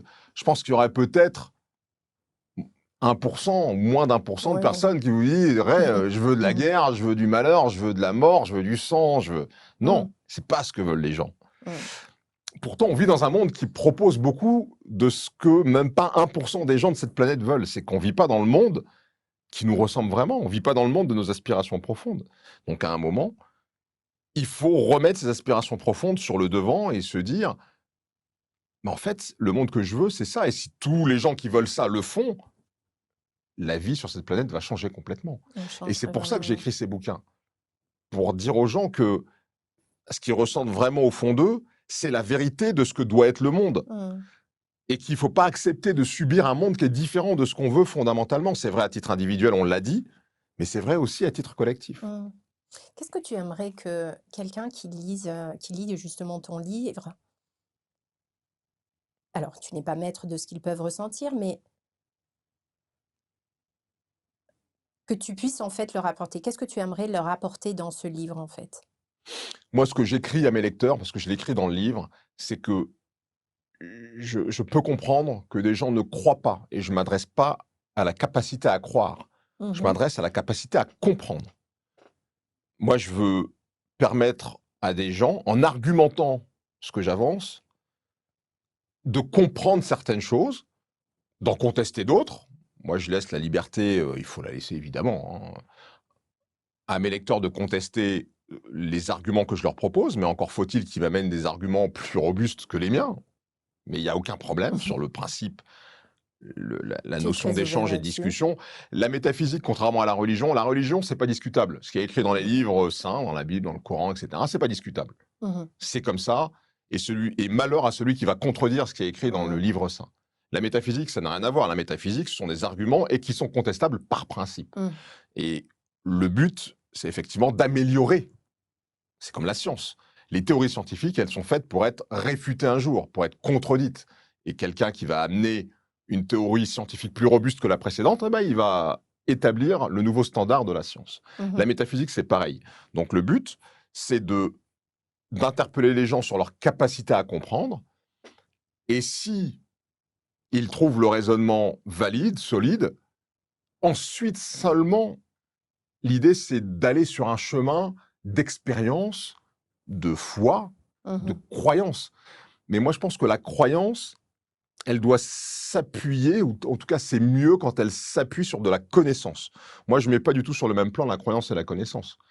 Euh, Certaines personnes qui se disent très religieuses mettent la croyance au-delà de la connaissance. Bon, je pense que Ah ça, oui, c'est non. un Ah oui, vrai oui. danger. Non, complètement, Parce que chacun complètement. peut avoir sa croyance particulière, et à partir du moment où ta croyance particulière, tu la mets au-dessus de la connaissance, qui est un consensus, qui est quelque chose C'est dangereux. d'argumenté, qui est quelque chose qui s'emporte par la conviction logique, si ta croyance, elle domine cette connaissance, là, on n'arrive plus à vivre ensemble, ça devient du n'importe quoi, tout se vaut, et il n'y a plus de hiérarchie, et ça marche plus. Mmh. En revanche, moi, je pense qu'une fois que la connaissance, elle est établie, on peut y mettre de la confiance, et la confiance, c'est la foi, donc on peut y Mmh. mettre de la foi, et ensuite s'accorder autour de ça et aller dans le même sens. Mmh. Totalement d'accord. Allez, 2 dernières sur les Allez, cartes. hop, 1 et 2. Encore la vulnérabilité, Ah! décidément. Ah bah non, c'est la même que tout à C'est l'heure. la même? C'est le Ah! même. Ah, je les ai peut-être par C'est marrant erreur. parce que. Alors là, j'en ai une différente. Ouais. Donc il faut que j'en prenne qu'une, c'est Ah ça? ouais. Ah oui, il me regarde l'air de dire: je savais Mais il y que en a une c'était les sur deux, mêmes». donc Mais non, mais parce que forcément, on retombe sur les j'ai mêmes. dû reposer, sur le paquet. Tu vas me faire Alors, liberté, te sens-tu libre? Absolument. Je, je suis libre dans la mesure où ma liberté respecte quand même celle des autres. bien sûr, la base. C'est la base. Mais je suis libre, ouais. Et d'ailleurs, les choix que j'ai faits dans ma vie prouvent que Ah oui, j'exerce la clairement. liberté que je peux exercer dans leur respect des lois, des règles. Voilà. Cohérence. Y a-t-il un moment où tu n'as pas été aligné avec tes propres valeurs? Ah bah, bien sûr, ça m'est arrivé. Bien sûr, ça m'est arrivé, et sans doute que ça m'arrive encore, et peut-être que ça m'arrivera encore. Ce qu'il y a de super intéressant dans la philosophie et dans les valeurs qui sont héritées de la philosophie, c'est que il est une chose de les comprendre, de les connaître, de les établir, il en est une autre de les pratiquer dans sa vie. Et je pense que jusqu'au bout de même le plus sage des philosophes, il a sans doute à certains moments des efforts à faire pour s'aligner avec la sagesse qu'il a établie et qu'il partage Absolument, au monde. absolument. Donc évidemment que ça m'arrive de temps en temps de ne pas être aligné avec ce que j'écris dans mes bouquins, mais justement, ça reste un objectif légitime, et je sais qu'il est légitime parce que j'ai un raisonnement qui le sous-tend, et donc j'essaye de me mettre en cohérence avec ses valeurs. Mais ça, cette question, elle débouche sur autre chose qui est important pour moi, qui est la question de de la personnification ou de l'incarnation. Moi, j'ai aujourd'hui beaucoup de réserves sur cette notion d'incarnation. Moi, je pense que ce qui est important, c'est ce que va dire quelqu'un, ce sont ses idées. Ce ne sont pas lui en tant que tel. Mhm. Nous sommes des êtres humains, nous sommes très imparfaits, nous ne sommes pas forcément à la hauteur de nos pensées, nous sommes parfois très en décalage avec nos pensées. Et pour revenir sur un exemple qui a vraiment frappé le monde entier, l'exemple de l'abbé Pierre, par exemple, Mhm. bon, je pense que c'est facile de le dire a posteriori, mais je pense que l'erreur d'Emmaüs, ça a été de capitaliser sur l'image de l'abbé Pierre et d'en faire un emblème des valeurs portées par Emmaüs. Et on a fini par découvrir, parce que apparemment en interne, ça se savait quand même, mais on a fini par découvrir que l'homme n'était pas du tout aligné dans certains moments de sa vie avec les valeurs qu'il Oui. incarnait. Et ça, c'est terrible, c'est catastrophique. Ouais. Donc, c'est très difficile d'être à la hauteur de ses idées. Mhm. C'est parfois une imposture, comme là, en l'occurrence, l'exemple que je viens de donner. Mais je pense qu'il faut effectivement qu'on arrive à se détacher de ce besoin d'incarnation. On a souvent besoin d'une Mhm. femme, d'un homme pour incarner des idées, mais ce sont les idées qui comptent. Et tous ensemble, Oui. on peut essayer de mettre en œuvre ces idées. Mhm. Pourquoi vouloir forcément une personne qui les incarne? Oui. Ce sont les idées qui comptent, et ce ne sont pas tellement les gens qui les portent. Les gens qui les portent, ils ont le mérite de les établir, de les mettre sur le papier, de les partager, ok, mais c'est pas eux qu'on doit suivre, c'est les idées qu'on doit Mhm. suivre, c'est pas les gens, parce que les gens, on sait jamais tout ce qu'ils font Oui. et on connaît Exactement. jamais l'intégralité d'une personne, parfois même. Quand vous vivez avec quelqu'un, vous savez pas l'intégralité de ce qui Bah, peut lui absolument. traverser l'esprit, de ce qu'il peut faire en cachette, etc., etc. Mhm. Parfait. Qu'est-ce qui, selon toi, manque le plus aujourd'hui dans la manière dont on prépare justement les enfants à la vie? La philosophie. Hmm. M'en doutais. Ce dont on vient de parler, alors mis à leur niveau évidemment, il ne s'agit pas de parler à des enfants comme on parlerait à des adultes de philosophie, mais de leur inculquer des valeurs Alors il y a l'éducation civique Mhm. qui a été réintroduite maintenant il y a quelques années Mhm. à l'école. Je pense que c'est un bon pas, mais c'est pas suffisant. Je pense qu'il faut aller un peu plus loin, établir une forme de, de code moral laïque, évidemment, mais Mhm. de code moral qui donne des valeurs aux enfants. Moi, dans le sport que j'ai pratiqué, le judo, ce qui est génial, le judo, c'est qu'il y a un Oui. code moral dans le judo. Le fait de saluer avant les randonnées, avant les combats, le fait de saluer quand on monte même sur le tatami, c'est-à-dire que vous avez un lieu qui a une forme de sacralité. Ça, c'est des choses qui rentrent dans l'esprit de Mhm. façon pas forcément... on va pas dire que c'est ce qui va te faire respecter plus tard les lieux dans lesquels tu rentres, etc. Mais ça a cet effet-là. Mhm.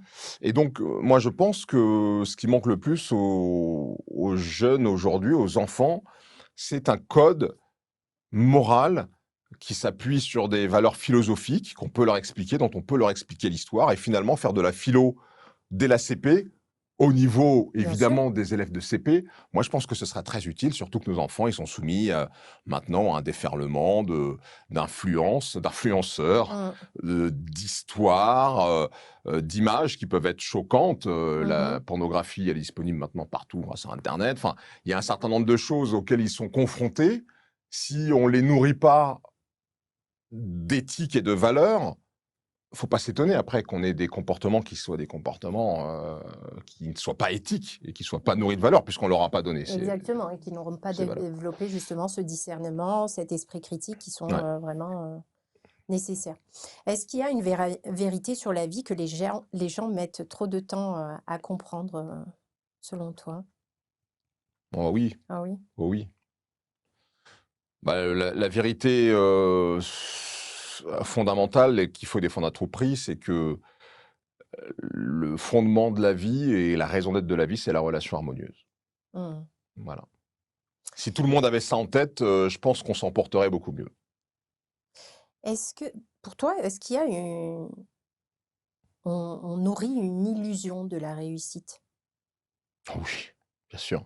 C'est laquelle, surtout?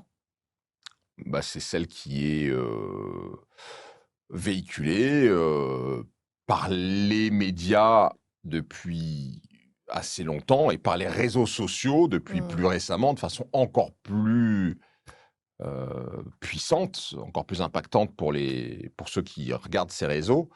C'est le fait que la réussite, elle n'est que matérielle, financière, Mmh.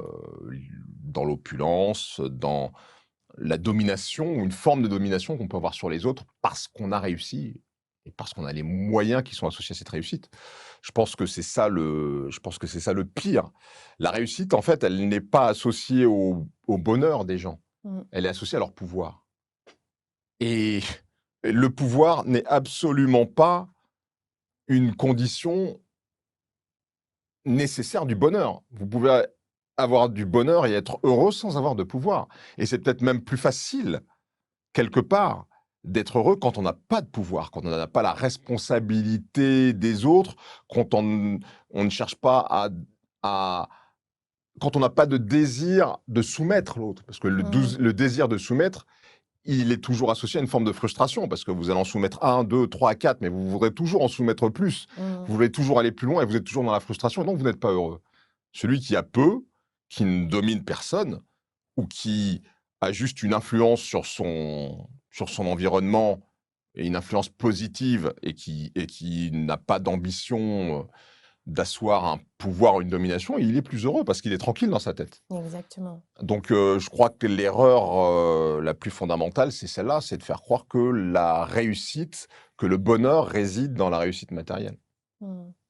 Qu'est-ce que tu aimerais que les jeunes comprennent plus tôt? Bah, finalement, encore une fois, tout ce qu'on est en train de se dire, je Mmh. pense que et c'est assez récent, hein, chez moi, c'est l'une des premières fois d'ailleurs où je le dis, je pense, et je l'écris d'ailleurs dans mon nouveau livre, c'est que je pense que la philosophie, c'est quelque chose qu'il ne faut pas négliger. Ce n'est pas qu'un exercice intellectuel lié ou réservé à une élite qui fait ça juste Mmh. Oui, pour se donner un pour se genre. donner un genre. C'est fondamental. Mmh. C'est le fondement. L'être précède l'action.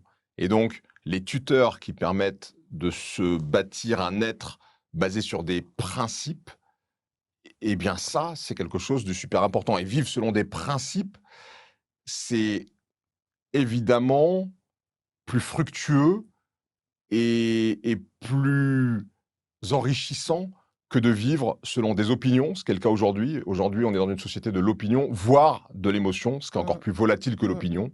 L'opinion, elle change, l'émotion, elle varie en permanence, et c'est là-dessus qu'on fonde nos sociétés. Et on veut des sociétés stables. Non, ça marche pas. Pour avoir une société stable, il faut qu'elle soit basée sur des principes. Mmh. Et les principes, c'est justement le but de la philosophie, c'est d'établir et de déterminer des principes.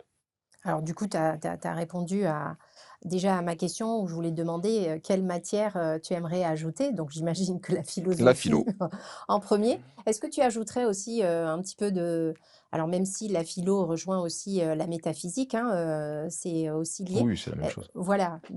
Est-ce que tu aimerais aussi ajouter parce que je trouve que les sujets, dont on a abordé, là, en profondeur, sont quand même des sujets que les enfants peuvent aussi aborder, notamment comme tu viens de le dire, la physique, ressentir les énergies, parler d'énergie, de ce qu'on ressent, de ce qu'on capte. Et donc, finalement de cette physique quantique parce qu'on en c'est pas une matière, la physique quantique. Et C'est vrai. pourtant, c'est pour moi l'un des moments les plus précieux, les plus adaptés, appropriés pour nourrir ces graines chez nos enfants, en fait. Parce qu'ils ont cette aptitude, ces facultés, en fait, déjà en eux. Ils ont cette perception, mais nous, adultes, on est dans le faire, faire, faire, faire, faire. Est-ce que tu ne penses pas qu'on pourrait aussi ajouter ce genre de matière? Je pense que dans un cursus philosophique, qui commencerait Oui, en primaire, qu'on vient à un de définir. certain moment, on peut arriver évidemment à traiter de ces questions-là qui sont, plus métaphysiques, Oui, sachant que la métaphysique, ça fait partie de la philosophie, hein. oui, voilà, C'est une branche de la absolument. philosophie, mais c'est vrai que là, on touche à des choses, que ceux qui veulent les disqualifier, qualifient d'ésotérisme et ça Et c'est là où ça a c'est assez mauvaise presse. Mais à partir du moment où on n'y va pas direct là-dessus, mmh, où on amène, en fait, il faut amener les gens à comprendre C'est ça, que c'est pas du charlatanisme que de c'est parler ça. d'énergie, Bah, c'est une réalité exactement. physique, Et pourtant, regarde, c'est une on est tous réalité les 2 physique. croyants Ouais, et pourtant on est connectés par, cette quête de sens et à bien aucun sûr. moment on parle de nos croyances, de nos religions, de non, c'est enfin, on va pas dire c'est secondaire parce qu'on se comprend, Ouais, mais oui, c'est c'est pas le secondaire. sujet. Pour Voilà, moi, c'est c'est secondaire. pas Encore du une tout le fois, la sujet. croyance, elle doit s'appuyer sur la Exactement, connaissance et pas l'inverse. Et exactement. il faut faire rentrer toutes ces notions qui sont les notions d'énergie et de la façon dont les énergies Mmh, peuvent affecter nos vies. Il faut que ça rentre dans le champ de la connaissance. C'est pas tout à fait le cas, mais on y vient. Donc moi, je suis assez confiant là-dessus. mmh. Alors pour finir, si, l'enfant que tu étais, nous écoute aujourd'hui, qu'est-ce qu'il aurait peut-être besoin d'entendre? Bah, je pense que si l'enfant que j'étais avait écouté ce podcast, il serait peut-être arrivé plus vite au- à la connaissance que j'ai aujourd'hui et qui nourrissent mes convictions. Magnifique, Voilà. magnifique. Si tu avais une question, Harry, à me poser, ça serait quoi? Bah, la question que j'aurais à te poser, c'est qu'est-ce que toutes ces rencontres avec des gens bon, comme moi, comme les gens Mmh. que tu reçois dans ton Nous émission, inviter? est-ce que ça a changé ta vie ou est-ce que ça a changé ta façon d'aborder la vie? Alors en fait, ça a juste confirmé que j'étais à ma bonne place, avec les bonnes personnes et que j'ai tout intérêt à faire confiance à ce qui vibre en moi. Enfin, voilà. Super. Et je vais terminer juste avec, si tu avais une vérité, à partager à quelqu'un qui justement nous écoute là, ce serait quoi? Bah, j'ai déjà un peu répondu Oui, à beaucoup. cette question. Je redis encore une fois que le fondement de la vie, c'est la relation harmonieuse, que l'espace et le temps sont faits de relations harmonieuses. Les symétries, par exemple, la symétrie, c'est le marqueur de l'harmonie. Ce qui est symétrique en art et en physique, ce sont des choses qui sont extrêmement présentes et ce sont des marqueurs d'harmonie. Un visage qui est symétrique, on va trouver ça Harmonieux. instinctivement harmonieux. Eh bien, les symétries, elles sont extrêmement présentes, comme je le disais, en sciences et en physique. L'espace est extrêmement symétrique. Il y a plein de relations de symétrie en physique quantique. Dans la physique des particules, il y a énormément de relations de symétrie. Dans les grandes échelles, il y a ce qu'on appelle l'isotropie de l'univers, c'est-à-dire que partout où vous regardez, eh ben, vous trouvez à peu près la même chose. Donc, il y a énormément de symétrie dans l'univers. Donc, l'univers est harmonieux. L'univers lui-même, il est construit, il est fabriqué sur des principes d'harmonie. Eh bien, nous qui sommes, comme je le disais au tout début de cet entretien, le résultat de ce processus univers et de l'évolution de cette information, on est fait avec, parmi les principes directeurs de ces changements d'état, l'harmonie. Donc, on est fait d'harmonie et donc, il est de notre responsabilité, parce que nous sommes des êtres intelligents qui avons des libertés d'arbitrage, qui avons un certain nombre de capacités de décider et d'agir. Nous sommes invités, nous ne sommes pas Mmh. forcés, Mmh. nous sommes invités, la nature nous le prescrit, à faire l'harmonie, à faire de la relation harmonieuse. Ça, il faut le comprendre et essayer de le mettre en œuvre. Et si on le comprend tous et on le met tous en œuvre, ce qu'on appelle le paradis, dans certains bouquins, ce sera notre réalité Mmh. de vie. Totalement d'accord et ça rejoint vraiment l'essence de ce projet qui est de changer le monde, bah, voilà, en Il commençant faut, oui, par, bien sûr. Il faut par avoir cette soi. ambition. Exactement. Merci Harry. Merci, merci à toi. Merci.